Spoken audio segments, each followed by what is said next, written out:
On scene tonight with body cam video from the San Diego Police Department showing the dangers that officers face every day and the split-second decisions they have to make. Before we get to the footage, I want to play a 911 call from a man who said his son was armed with a gun. My son has got a gun, and he could do damage. Is he pointing the gun at you or someone else? No. He's got a red shirt. Well, hold on. Sir, what's he doing with the gun? Waving around. Okay. Did he threaten you with it? Yeah. Unknown to police as they arrived at the scene, the caller was actually the gunman, 60-year-old Andrew Farnham. He posed as his elderly father on the phone, trying to lure officers to the home. As police arrived, the father was outside. Officers were working to escort the 91-year-old man to safety when the suspect appeared in his garage. Debrief him. Drop the gun! Drop the gun! Drop the gun! Drop the gun now! Drop the gun!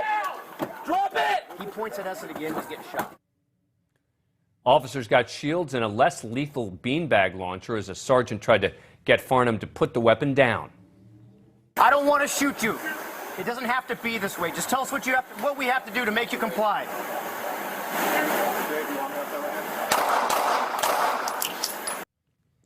Police department zoomed in on the video. The suspect said, "Shoot me," as the sergeant was trying to de-escalate the situation.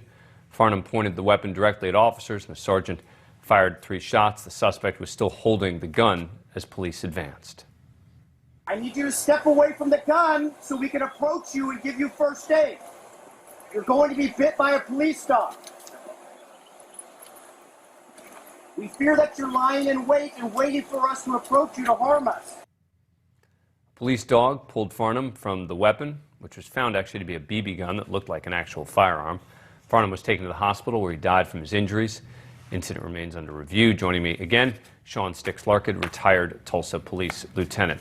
All right, Sticks, take me through this one from the sergeant's perspective. It seems like he was trying to use less lethal there. Yeah, he was. Actually, Dan, I'm going to even go back a few minutes. When the call came in, the officers did everything right. They actually met at a staging location around the corner.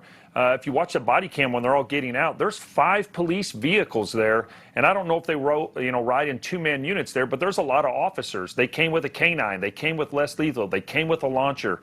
They set themselves up in a position to, make contact with the subject in the house. Then they find out, in fact, it's not the 91-year-old father that came out.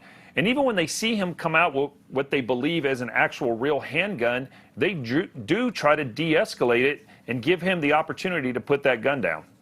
But in the end, they did end up firing. He did end up dying from his injuries there at the scene after that gun was pointed at the officers.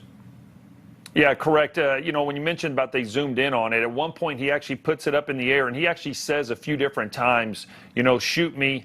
He states no, he's not going to put the gun down, even though they're giving him commands, asking, what can we do to help you out here? And then he points it in the direction, and the officers obviously fearing for the safety of themselves, or maybe even the father that's still in the background with them, are forced to use, deadly force on him. There are certain things we talk about, again, but a lot of people don't see all of the segments we do about the psychological impact that has on the officer involved. Yeah, absolutely. That's one of the things I thought about on this is, I honestly thought about even the father. This guy's 91 years old out there and sees, his son's life in this way by a decision that he made. But all those officers that are out there, they tried to end this peacefully because of his actions. They have to do what they have to do, and now these guys have to deal with it themselves afterwards. Sean Larkin, as always, thank you. Thank you for watching. Click the red subscribe button below so you can get more of NewsNation's fact-driven, unbiased coverage.